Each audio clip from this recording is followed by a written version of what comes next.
It's up!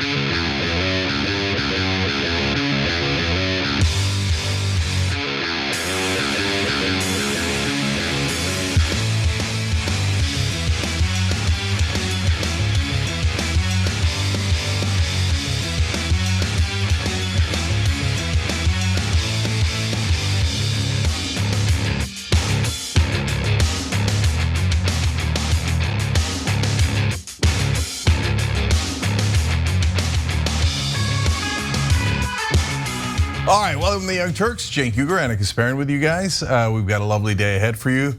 All Donald Trump in more trouble. Of course, Matt Gaetz blurring the lines. Not the first time he's done that, just a different context. So a lot to get to. Having said that, let's just do it. Let's just do the news. Casper. Well, Cenk, when Trump goes low, just expect him to go lower, because that's exactly what he did today. In an unhinged speech that we absolutely must talk about. There are other implications involved. Let's get right to it. There's a young woman, a young racist in Atlanta. She's a racist. And they say, I guess they say that she was after a certain gang and she ended up having an affair with the head of the gang or a gang member. And this is a person that wants to indict me. She's got a lot of problems, but she wants to indict me to try and run for some other office. A very sweaty former President Donald Trump lashes out at Fani Willis as he stares down, of course, his now fourth indictment involving his attempts to overturn the 2020 presidential election. Of course, Willis is the district attorney for the Fulton County in Georgia, and she has been investigating Donald Trump's attempts to overturn the election for the last 2.5 years.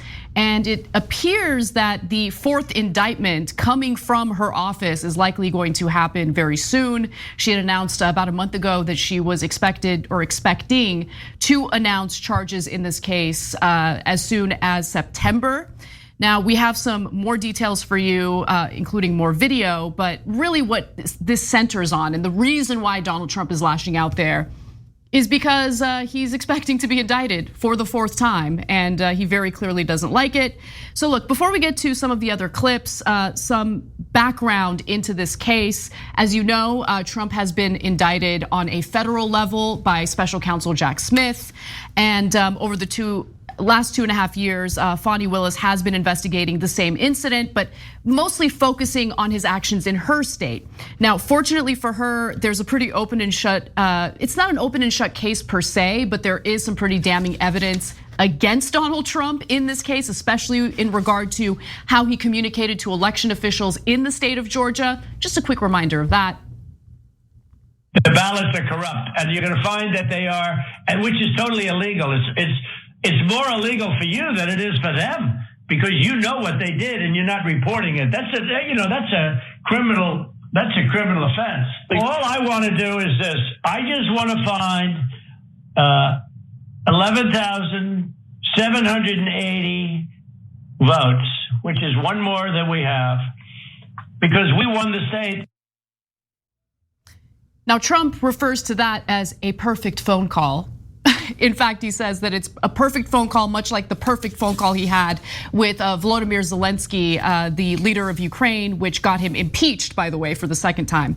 But Cenk, Fani Willis says, that they have accomplished the work. We've been working for 2.5 years. We're ready to go. What are your thoughts on Trump getting indicted for the fourth time, but this time on a state level? Yeah, so look, there's so many interesting parts of the story. Just to fill out what Anna was saying about the perfect call in Georgia.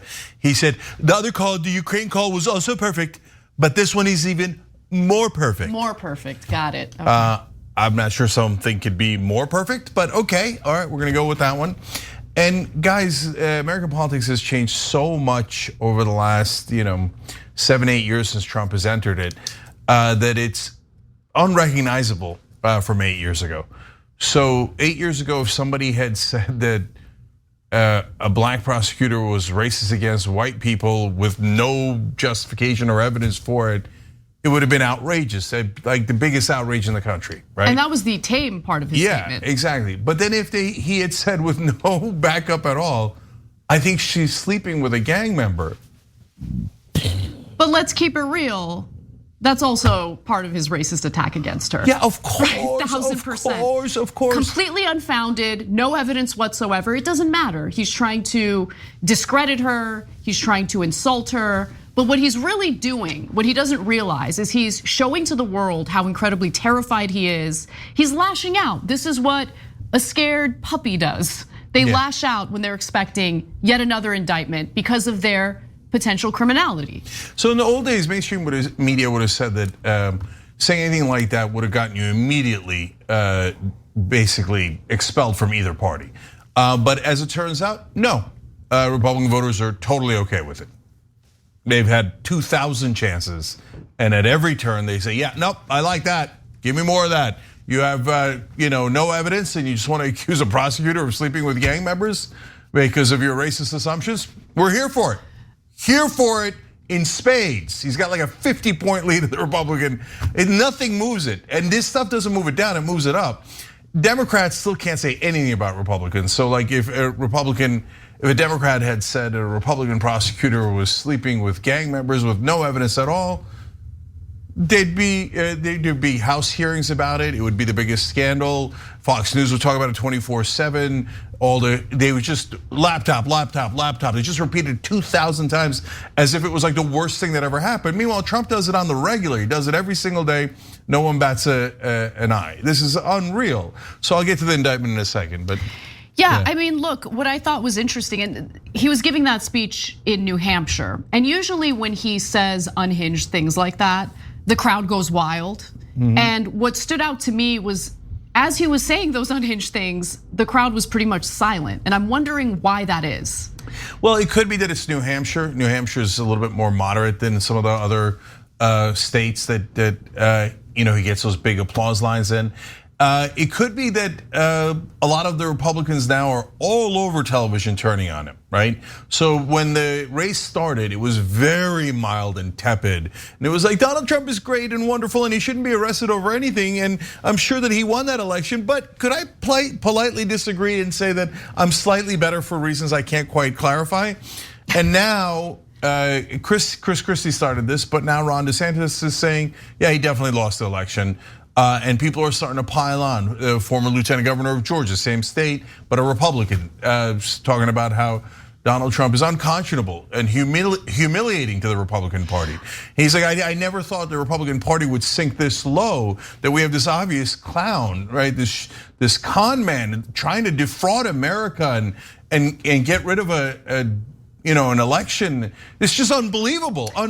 So there's tons of that pouring in. So maybe that will take its toll, and maybe it's beginning to take its toll now, but the latest polls we've seen, he still has a gigantic lead, so it could just be the room. So we'll see if it's a trend or if it was just a head fake. Well, I do think that there's something to be said of, look, finally some of the other Republican candidates are willing to name names and speak out against him, sure. But one other trend that I'm noticing is even some members, I mean, it's sparse, but it's certainly different from what we saw previously. Some members of conservative media are starting to use words like loser to refer to Trump. 100%. So just yesterday, I was kind of surprised to see Brit Hume, of all people, who's a conservative member of the media, was responding to, he quote tweeted one of Charlie Kirk's Trump loyal, he's a Trump fanatic, right? So he put out some video where he's supporting Trump in some way. Brit Hume quote tweets it and basically calls Trump a loser and says, maybe the party doesn't need a person who keeps losing. Maybe we need someone else, right? Yeah, so look, first of all, Fox News is the leading channel in the right-wing ecosystem that is calling out Trump half the time. But it's startling because you never see it on Fox News before. And now all of a sudden you're seeing the Brit Humes and the Steve Duceys, et cetera, going, well, I mean, and the legal experts saying he's guilty. He did it and he didn't win the election, et cetera. That stuff was totally forbidden earlier. And now that's reaching some percentage of the audience. By the way, among the diehard MAGA guys, Fox News has a lot less of them than Newsmax, OAN, and other media outlets. And in fact, the Fox audience is now kind of split on Donald Trump, which is really interesting. That was in a recent poll. Whereas the rest of right-wing media, and I would make that distinction, I haven't seen the rest of right-wing media break at all. Like Newsmax is just cheerleading for Trump 24/7. OAN, same thing. All Mark Levin, etc. You'll know that Trump is actually in trouble if Daily Wire starts to wobble. Like Ben Shapiro doesn't like Donald Trump at all. He's just pretending. And he hides his real opinions. It's all super obvious, right? To be fair, look, I would largely agree with you. I think that his disdain for Trump runs much deeper than he's allowing his audience to know about. Oh, 100%. However, every once in a while, he can't help himself, and he will just openly talk about how Trump is wrong, or he'll say things that are against Trump. He'll get blowback as a result of that because. Yeah. It's audience capture. I think that's what you're seeing with Newsmax. That's what you're seeing with OAN. To be honest, I think OAN and Newsmax have also made a business calculation to go in the opposite direction of Fox and essentially be the networks that promote Trump and everything he does and basically provide cover for him regardless of the potential criminality. But you also have like National Review, you have Fox News, you have the New York Post here and there. Yeah. There are some examples, and I'm very curious to see how much of a difference that makes.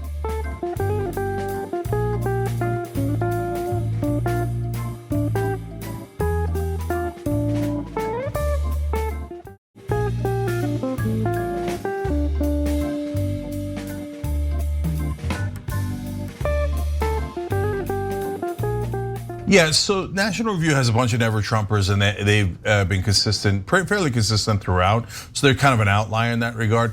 But all the conservative media that's turning against Trump, at least 50%, is Fox News, New York Post, Wall Street Journal. Wall Street Journal has had a number of devastating op-eds, all owned by Rupert Murdoch. And the reason that Republican politicians are coming out stronger now is not because the donors told them to. The donors have turned on Trump a while back. But I think more specifically, the donors have given them permission to. Like, you are now allowed to criticize Donald Trump. Before, that's so sad. He's against the Democrat, no way, we want our goddamn tax cuts. Besides which, most of the donors on the Republican side, half of the donors on the Republican side like what Trump is saying. The other half really don't. And those guys have given permission to the politicians that they have purchased that you are allowed to criticize them now. And that's why you're seeing it a lot more on air. And so we'll see if that all adds up to actually moving the numbers, because if you don't move the numbers, all of this is totally academic, right? And then now back to the indictment in Georgia. Look, against any other human being, it's a perfectly solid indictment. You got a guy on tape saying, I need 11,780 votes, one more than I need. I mean, it's the most brazen attempt at fraud you've ever seen in your life. It is. It's an open and shut case if anybody else does it. With Donald Trump, the bar is so high, right? You have to prove it beyond every doubt of any MAGA dude ever, right? And so that's certainly in the press because they've turned everything into 50-50. In courtrooms, I think that he's going to get a different environment, right? But do I know for sure that they'll win on this case? Of course, there's no way of knowing that for sure. So let's talk a little bit about Fani Willis's legal strategy here. And this is what she is expected to do, although obviously she has not brought forth the indictment yet, so we don't know for sure. But here's what we know so far based on the reporting. So some experts say that Fani Willis may settle on racketeer, influenced, and corrupt organizations, or RICO charges. In bringing a case against Trump, RICO statutes are typically used for organized crime, but in Georgia it's a little different. The Georgia statute is broader than its federal counterpart and can be geared toward any enterprise, enabling the use of the statute for a wider variety of conduct. I also just want to note that when we're looking at these indictments, again, so far he's been indicted 3 times in 3 separate cases. This would be the 4th indictment. The state indictments brought forth by state prosecutors, I think those cases are more important because let's say in a doomsday scenario where Trump gets elected, he wins the Republican primary and he beats Biden or whoever the Democrat he's running against, he beats that person and becomes president again. he would potentially, I mean, this would be unprecedented. This has never happened before, but there is a theory that he could potentially pardon himself in the federal cases, but he would not have the jurisdiction or the ability to do so when it comes to the state prosecutions. Yeah, I think Dan Abrams the other night on News Nation, not Newsmax, argued that Willis should drop these charges against him because there's already, Jack Smith is already pursuing similar charges, but that's at the federal level where he can pardon himself. Now you need these state charges as well. But having said that, guys, I want to temper your expectations. So if in the hypothetical that Anna laid out, yeah, he wins the presidency, pardons himself from the federal charges. But what good are the state charges? They're not going to put him in prison while he's president. And theoretically, once he leaves office, then they could pursue imprisoning him. It's not, I mean, it's just not gonna happen. That's point one. Point two, and there's, we've gone over it before, there's many different practical reasons why, as to why they wouldn't do it, even though they should do it. But most importantly, if he got reelected, then then the mission's already not accomplished. Because I'm not worried about Donald Trump as a candidate winning. So he has opinions I don't agree with that I think are loathsome. That's not the issue at all. So does Ron DeSantis, so does every other Republican candidate in the race. No, the problem is if Donald Trump wins, he might never leave office and democracy might be gone. So those state charges, after he leaves office, if he ever leaves office, border on irrelevant. So that's depressing, but real. You see what I'm saying? Okay, well, thanks for that. I guess we'll just move on because what's the point of talking about this? No, the point is, look, in my opinion, there's one giant point here. I think the people expecting him to go to prison before the presidential race are kidding themselves, right?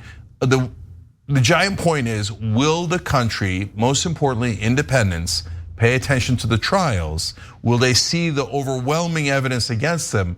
And wake up, whichever portion of independents and maybe even a tiny percentage of Republicans wake up enough to go, oh, this guy is a criminal. Oh, I didn't realize it was that. Oh my God, he's actually trying to overturn democracy. I didn't realize that. And that's important for the general election, but I mean, ideally, now this is almost too much to wish for, but maybe, and that's exactly what we're talking about, enough Republican voters see it and they go, maybe we don't want this guy as our candidate because it increases our chances of losing. Maybe we go with someone who isn't a total loser and criminal. Yeah, so look, if you trust polling, and I know you trust polling more than I do, about a third of Trump voters are loyalists, they're not going anywhere, right? Yep. They don't care, they're not paying attention to these indictments, they're not poring over these documents and paying attention to what's being said. Hold on. 37% to be exact. Totally immovable. They say there's nothing that would change their mind. According to a New York Times Siena College poll, right?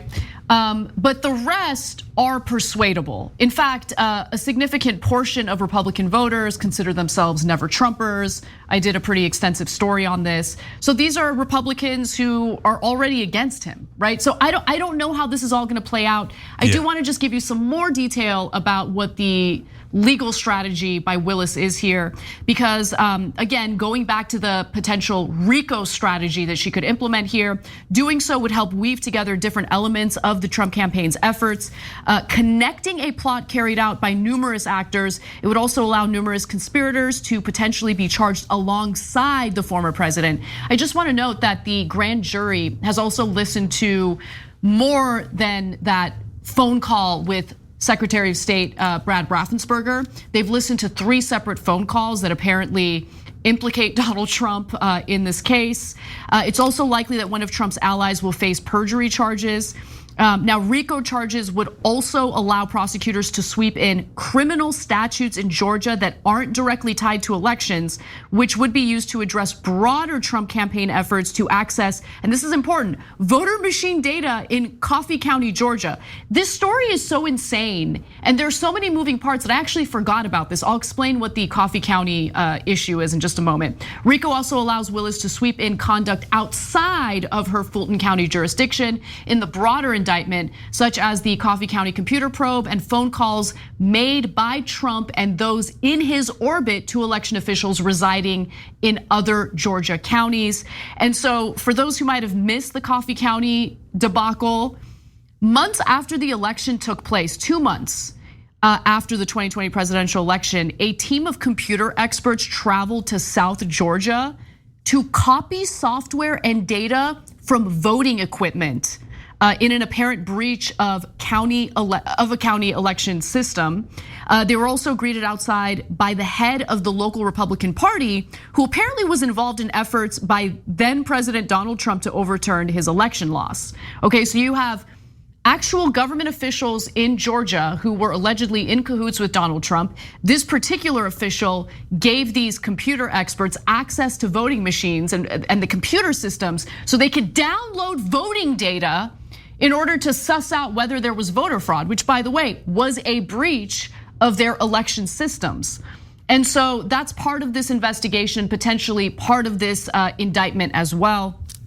And so we'll see how it plays out. But as you read the details and you see the mounting legal woes for the former president, you can understand why he's lashing out the way he is. He's issuing threats on Truth Social, saying, if you come for me, I'm gonna come for you. He's making all sorts of ridiculous, unfounded allegations and insults toward Fani Willis.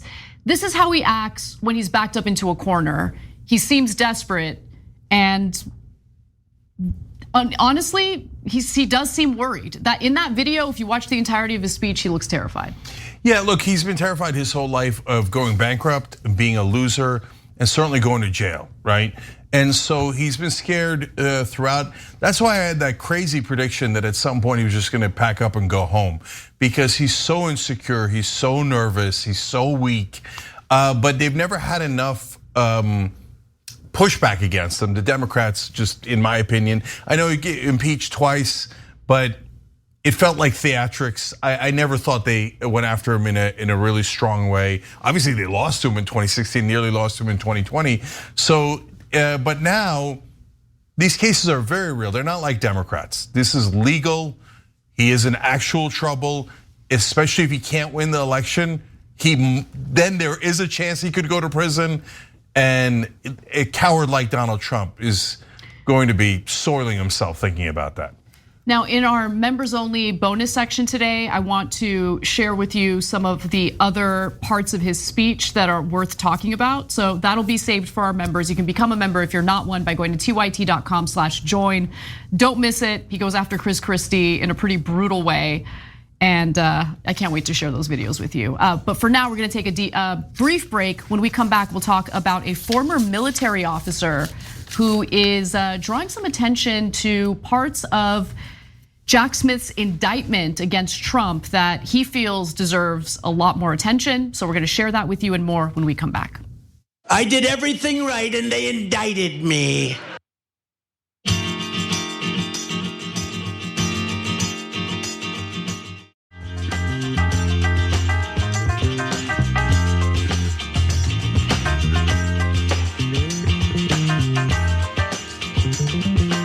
All right, back on TYT, Cenk and Anna with you, but also Ignacio Gutierrez and SJC230. They just became members by hitting the join button below on YouTube. We appreciate you guys. Of course, everybody can do it at tyt.com/join. Come be American heroes. Come do the honest reporting and fight for positive change along with us. Casper.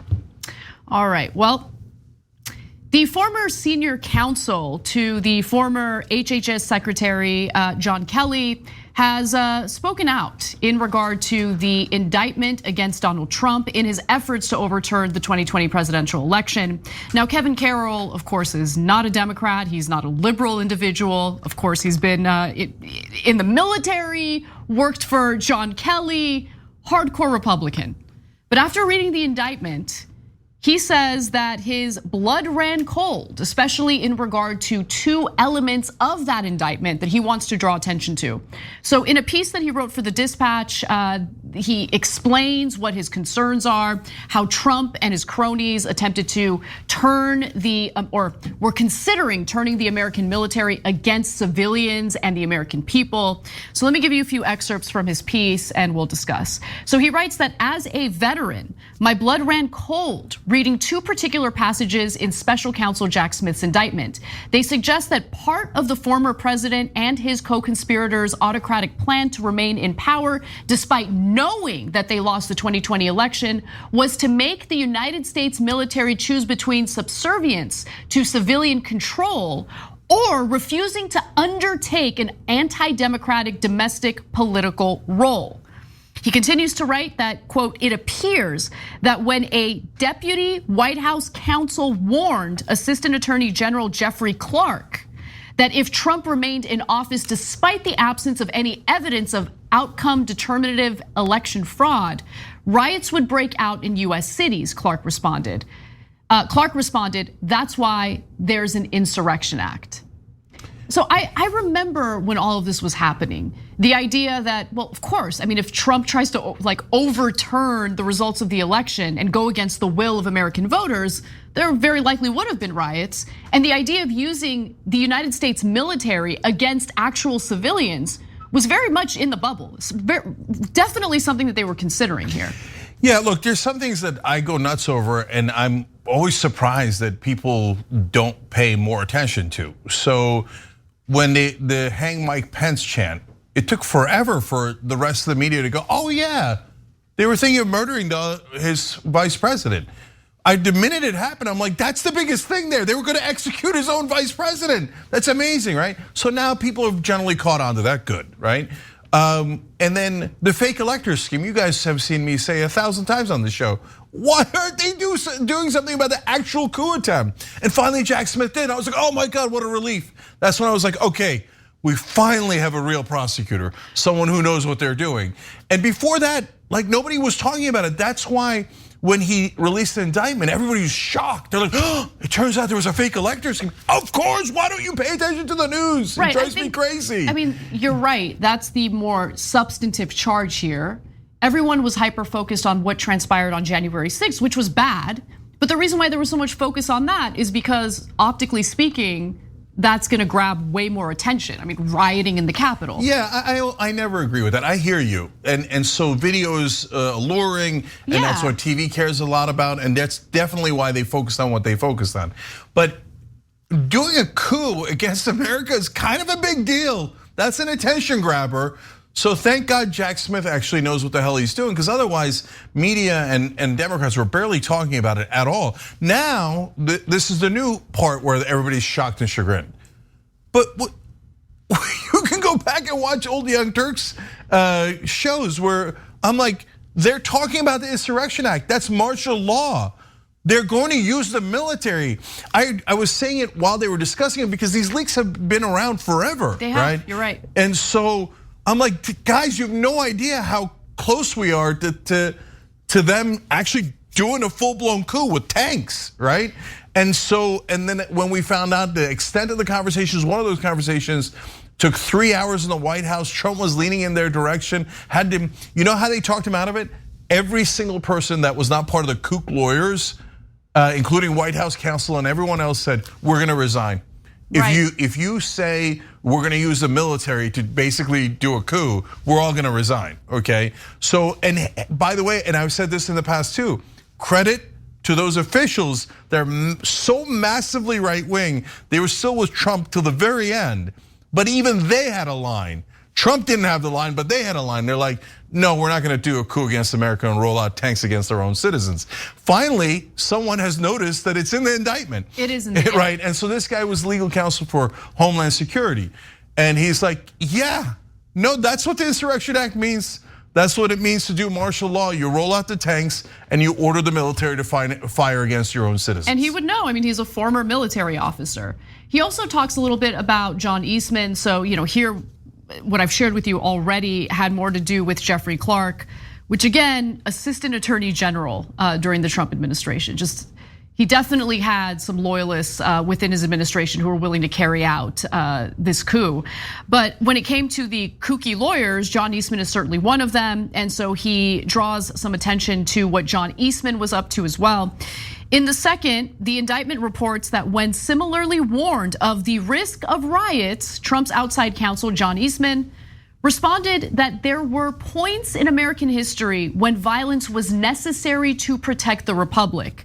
But understand that this wouldn't be using the military or using violence to protect the republic. This would be using the military against the republic, against our democratic process in order to install an authoritarian dictator who does not value democratic elections. Yeah, John Eastman was the same guy who said we better get a pardon, otherwise we're gonna have to get lawyers, because he knew that they were giving him ridiculous legal advice and one that was not gonna hold up in court and was criminal.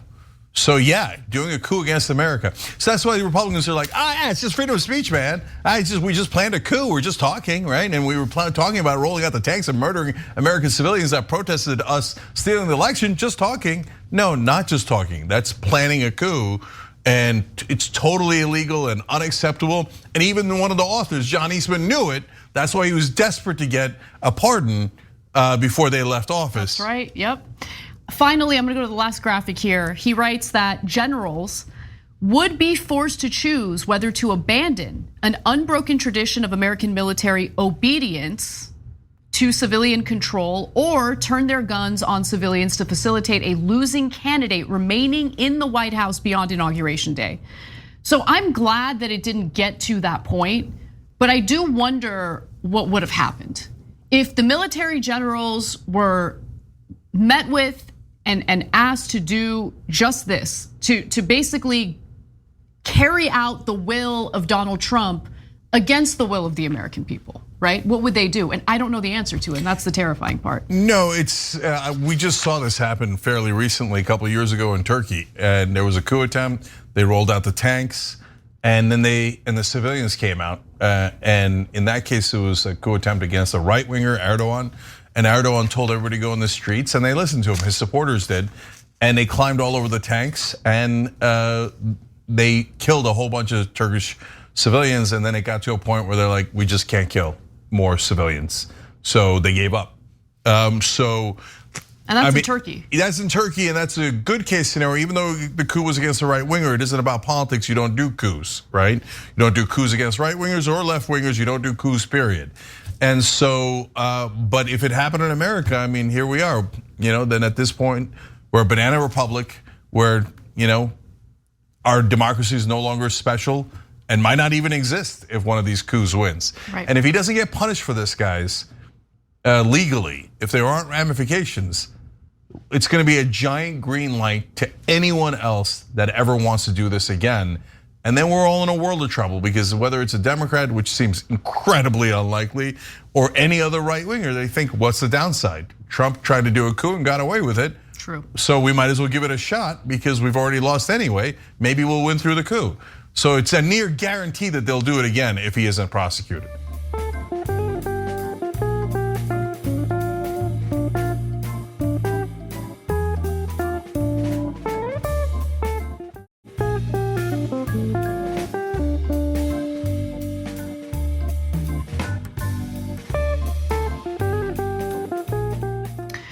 All right, let's switch gears and talk about something entirely different, because there was a special election today. We don't know the results quite yet. The election is still going on, but we should talk about Ohio. Hi, are you registered to vote? In November, Ohioans will decide if their state constitution should include protections for abortion access, something that, according to a recent poll, 58% of voters there support. It's a big number, but whether it's enough to pass will be determined by today's special election on what's known as Issue 1. Well, today, Ohioans have been going to the polls in order to vote on HR 1, which is a Republican-backed ballot initiative that would make it much, much harder to amend the state's constitution. Now, an important thing to keep in mind as I give you the details of the story is to understand that this is really a proxy battle in regard to abortion rights in the state. And you'll understand why as I give you the details, okay? So since 1912, when Ohioans authorized ballot initiatives at a constitutional convention, adding an amendment has required approval by a simple majority of voters.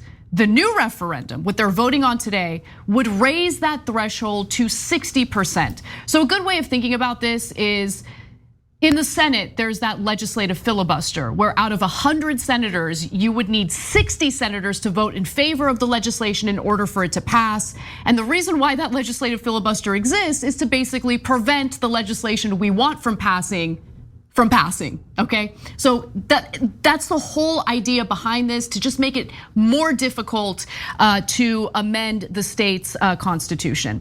So kind of like the measure would make it tougher to get amendments on the ballot, requiring petitions to gather signatures from 5% of eligible voters in each of Ohio's 88 counties instead of the current 44 counties. And so how exactly is this connected to abortion rights? Well, as you can imagine, much like other states in the country, legislatures in Ohio have been pushing to restrict abortion as much as possible. In fact, the state had passed a 6-week abortion ban, which has been placed on hold since a judge has ruled that it's too restrictive. So we'll see how that plays out. But if successful, that November amendment would effectively invalidate any laws that bar abortion before the point of fetal viability, including a state law currently on the books that would prohibit abortion after 6 weeks of pregnancy. Even though they passed that law, I just want to reiterate again, a federal judge has put a freeze on it. And we'll see how this all plays out. So in October, a county judge did place that hold, arguing that it violates a right to an abortion that is already implicit in the state's constitution. And this measure, HR 1, provides that every individual has the right to make their, the measure provides that every individual has the right to make their own reproductive decisions, including on contraception and abortion, and prohibits the state from prohibiting or interfering with the voluntary exercise of this right. So just in sum, what Republicans want to do is prevent this ballot initiative from ending up on the ballot in the first place. Yeah, so since they already have it in the Constitution, what the Democrats are trying to do is just be extra clear that abortion is definitely legal in Ohio. That's why they want to pass that ballot measure. Now, there's 3 different issues here, and that's why this election is so important. By the way, if you haven't voted yet in Ohio, go ahead and vote. And so obviously we want no vote. Anybody watching this obviously is going to vote their own conscience. But why do we want a no vote? Number one, the biggest problem here is how undemocratic this is. So there's a reason why things pass at 50%. That's the majority, right?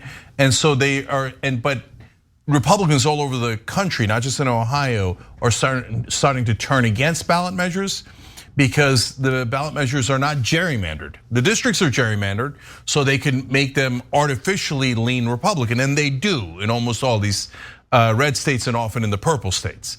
So they lock up the legislatures, and it doesn't matter if they're a minority because they gerrymandered the hell out of the districts.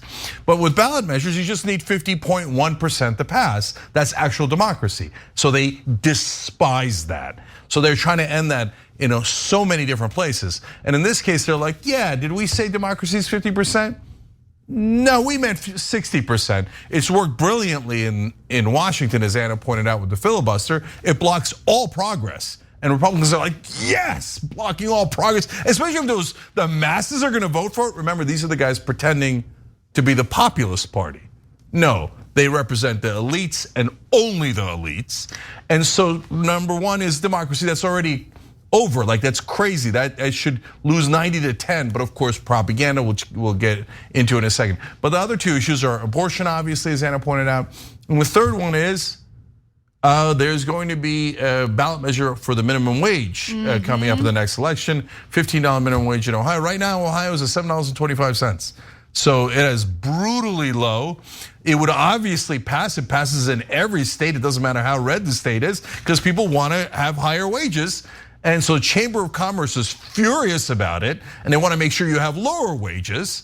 And guess who funds all the Republicans in Ohio? The Chamber of Commerce, of course. No, but this story is incredible for so many different reasons, because I love that you mentioned that the Chamber of Commerce is involved, because these are moneyed interests that typically buy our politicians, and they do it on a state level, they do it on a federal level. In this case, what you'll notice by these Republican politicians, the state lawmakers, is that they have co-opted the anti-corruption rhetoric that oftentimes you'll hear on this show in order to kind of cloud the information and the reality of HR 1. So I want to give you an example. Here's one Ohio Republican, the Ohio Republican Secretary of State, during an interview months ago, trying to make it seem as though moneyed interests are the ones against this measure. Let's watch. So yes, it's about abortion, but it's about so many other things as well. Ohio Republican Secretary of State Frank LaRose first proposed raising the threshold to 60% last year. We don't want to see a really radical abortion amendment put in our state constitution. But is changing the rules at this state in the game, isn't that stacking the deck? No, not whatsoever. I mean, again, the game, as you called it, is an ongoing public conversation about public policy. As abortion rights groups in Ohio raise funds nationally for a November vote on the amendment, LaRose says changing the state constitution should be rare and require a broader consensus. I've been consistent all along that this is about good government. This is about protecting our state constitution from out-of-state special interests. Out-of-state special interest, right. Now I want to give you another example. A summary of the argument in favor of issue 1 prepared by 2 Republican lawmakers states that a yes vote protects our Constitution from deep-pocketed out-of-state interests. By passing issue 1, the people will ensure constitutional changes are widely accepted and declare that Ohio's Constitution is not for sale. So again, they're co-opting anti-corruption rhetoric in order to make their case, when in reality, they're the ones who are corrupted. They're the ones who are bought off by the Chamber of Commerce, which of course represents the business interests that do not want to pay more than $7.25 an hour in minimum wage in the state. Yes, and they're very concerned about out-of-state interest. That's why they refuse to take Richard Uline's money, who is from Illinois. Oh, wait, hold on, breaking news. Graphic 6, Uline was also the top contributor to Protect Our Constitution, the main organization backing issue 1. He donated $4 million to the group out of the $4.85 million it raised in total. That's not the only money that they've raised. They raised $25 million. In fact, nobody knows if it's yes or no is going to win today. It should be a slam dunk for no, because 58% want abortion rights in Ohio. That alone should settle it. Well over 60% want it for minimum wage. So why are we even having a discussion about this? Why is this going to be a close vote? Because $25 million buys you a lot of propaganda. And so that liar that you just saw on tape there, number one, he's like, we're trying to prevent something really radical. Really? Over 50% of the people who live in your state are going to vote for something really radical? So that, by definition, it's not really radical if it's over 50%, but he's a professional liar, and in that case, the reporter let him lie about that. And then the reporter, of course, didn't bust him on the fact that, no, most of the money you got was from out-of-state interests. And you did it because, not only because you're actually the radical on abortion, only a tiny percentage of the people in Ohio agree with you, let alone in the country. 58% of Ohioans support passing an amendment to protect abortion rights. That is a clear majority, but it's not quite 60%. Yeah, and by the way, that's not just for a bill, but that's for an amendment to the Constitution. 58% of what is now a red state, Ohio, saying that. And he's like, oh, the 58% are radical, but my tiny percentage of people from out of state who are paying me $25 million to do this propaganda are not the radical ones. And guys, remember, for business interests, yeah, sure, they care about abortion because it keeps the Republicans, propaganda going against Democrats about how they're baby killers and all that stuff. But the main thing they care about is the economic issues, because all the ballot measures, people are saying, yes, we want higher wages, we want healthcare, we want our government to serve us. And business interests hate that idea.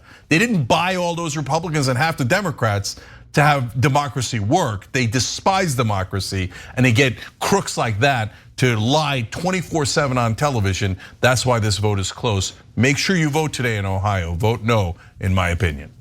All right, we're gonna take a break. When we come back, we have a pretty terrible update in regard to Joe Biden's student debt relief when it comes to for-profit colleges that have defrauded students. You don't wanna miss that story. We've got that and more coming up. You can't let that happen to me.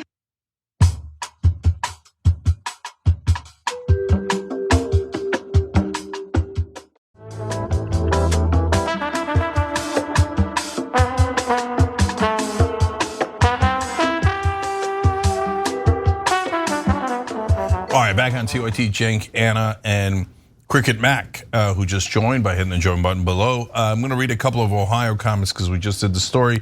Kevin Flynn says, super nervous about the results in Ohio. Looking forward to a great show with Cenk and Anna. And Amanda Oken, these are both YouTube members. Amanda wrote in, so many people voting today in Cleveland, Ohio, refreshing. And now I know we got this. We are not dumb, our leaders are. Yeah, no, Democratic voters are great. Democratic leaders, not so much. Keep voting.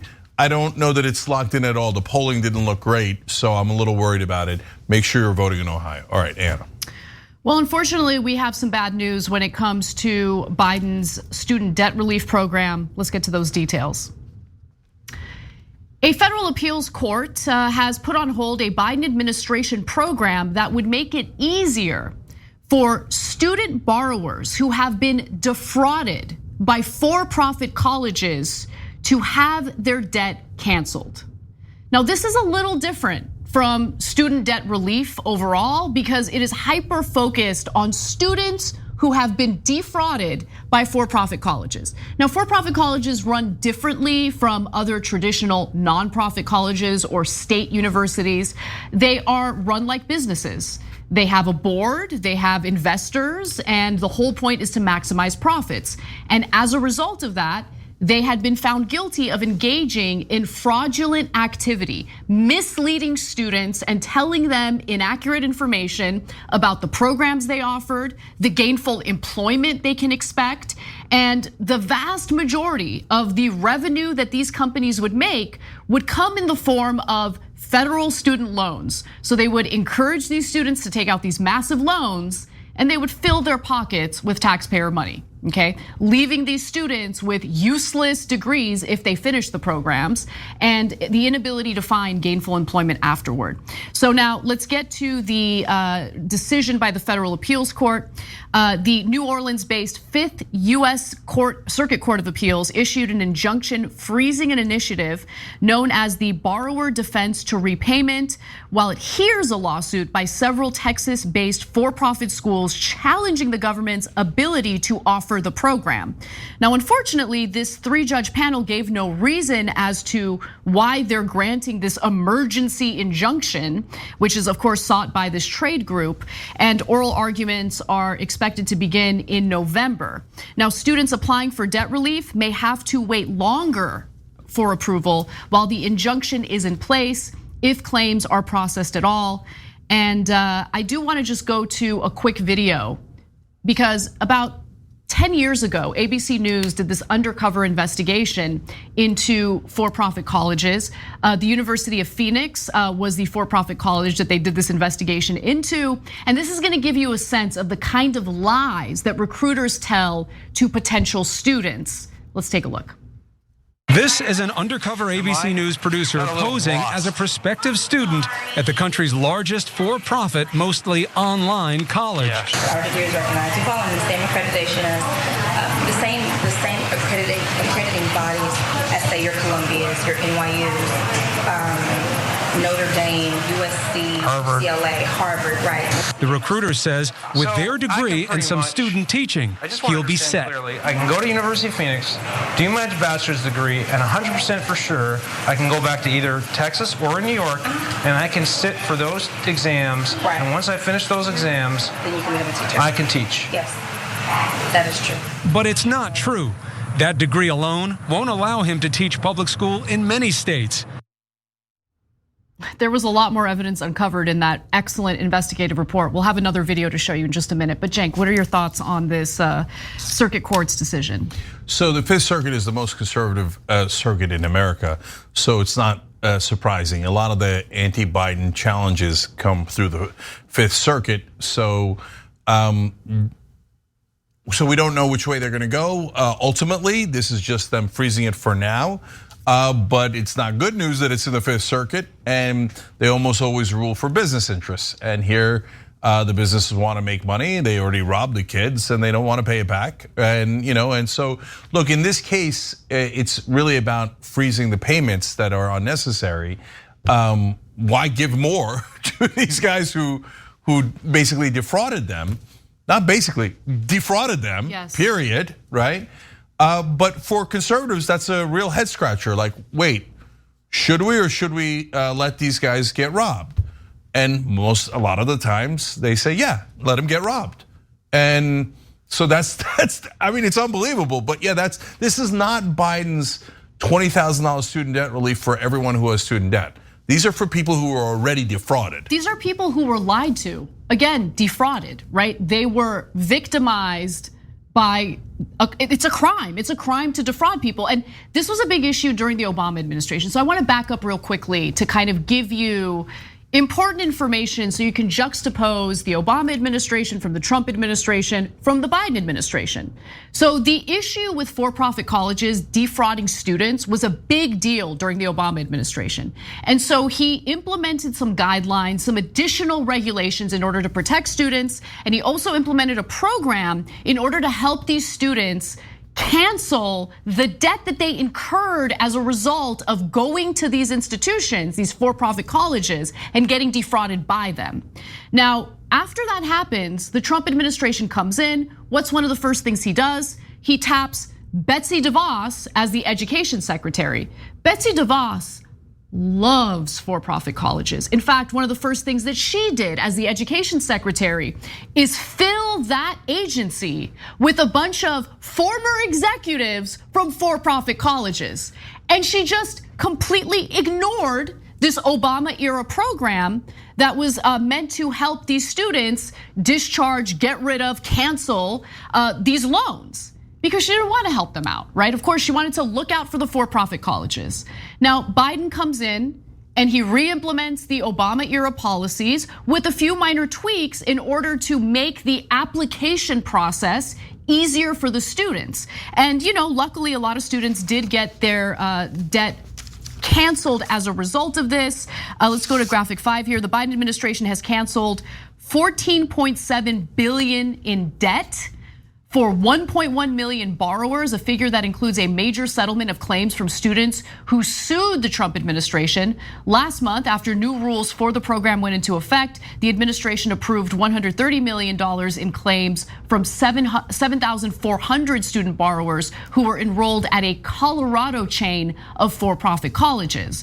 But while those students luckily had their debts canceled, there are still plenty of students who were victimized by these disgusting for-profit colleges who now have to sit and wait and see how this is all going to turn out as this process goes through the courts.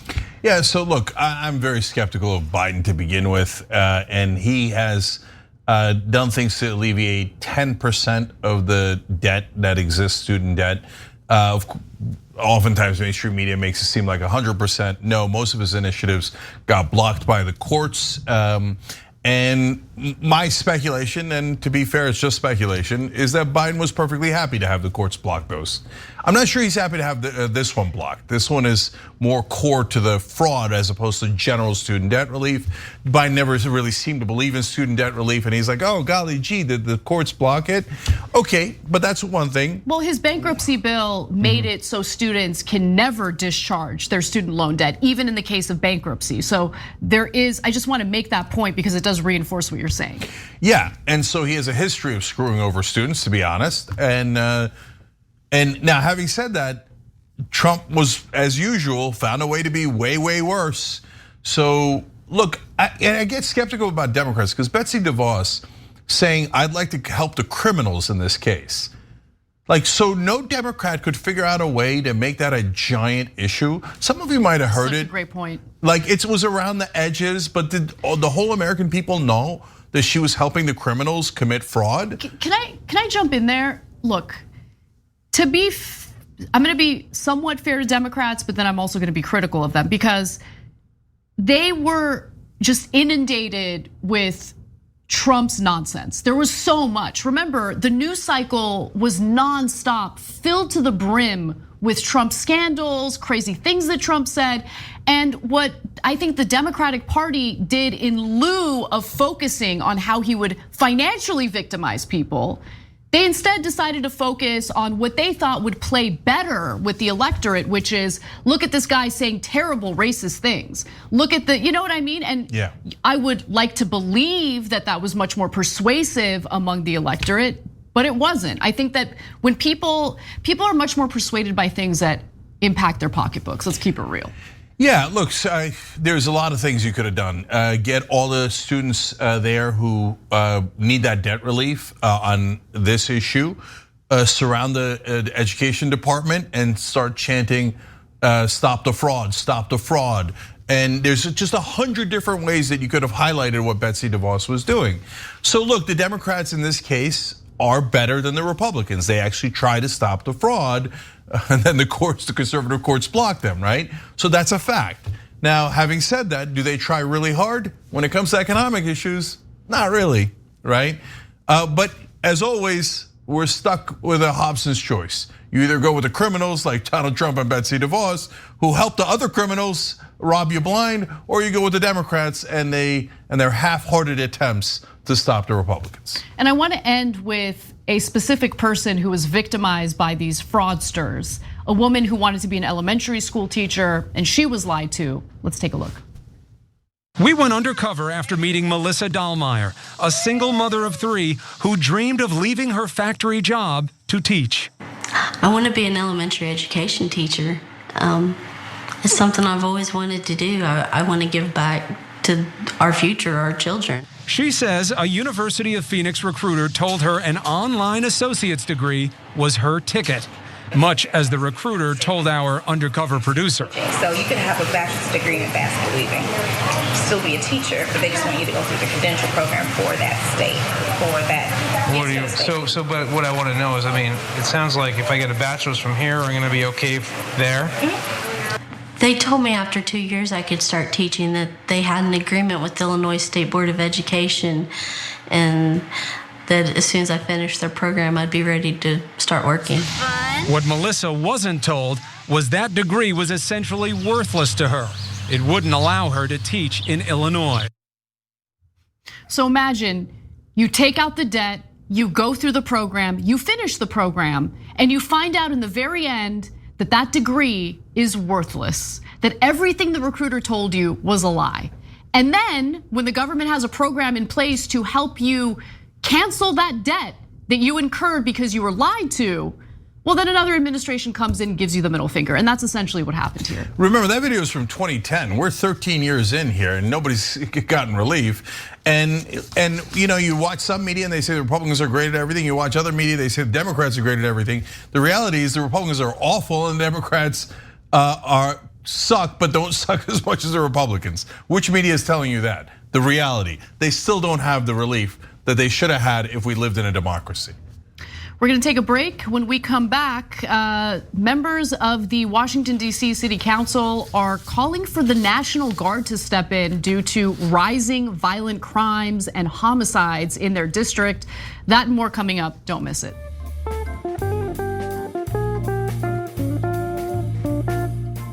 Thanks for listening to the full episode of The Young Turks. Support our work, listen ad-free, access members-only bonus content, and more by subscribing to Apple Podcasts at apple.co/TYT. I'm your host, Cenk Uygur, and I'll see you soon.